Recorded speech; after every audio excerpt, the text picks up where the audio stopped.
Hey everyone! Today I'm going to show you how to save a Google Slides presentation in 2026.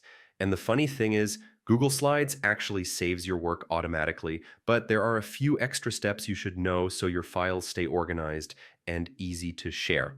So yeah, let's walk through all of it. First, open your presentation at slides.google.com.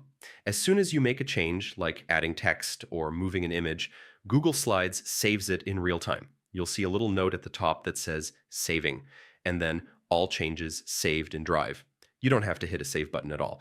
But here's the part people miss. You do need to make sure your file is stored where you want. Click the title at the top, and if you want to rename your presentation, just type in a new name. It updates instantly. If you want to move the presentation to a different folder, click the small folder icon next to the title. Choose any Google Drive folder or create a new one right there. This keeps everything neat, especially if you're working on school or client projects. Now, if you want a copy of the presentation, maybe to save a backup or share a version without editing the original, click on File, then Make a Copy. You can copy the entire presentation or just selected slides. Pick the location in your drive, give it a name, and Google will save it automatically. If you want to download your presentation to your computer, Google Slides gives you several formats. Go to File, Download, and choose the one you need. You can download as a PowerPoint file, a PDF, a JPEG image for each slide, or even a movie file using third-party add-ons. PowerPoint and PDF are the most common if you're sending the presentation to others.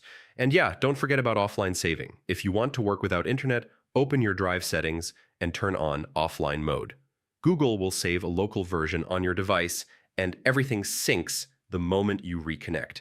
So that's the full guide to saving Google Slides in 2026. Google handles most of the saving for you automatically, but knowing how to rename, move, copy, and download your presentations gives you way more control over your files. If this tutorial helped you out, don't forget to like, share, and subscribe for more quick, step-by-step guides. Thanks for watching, and yeah, happy creating.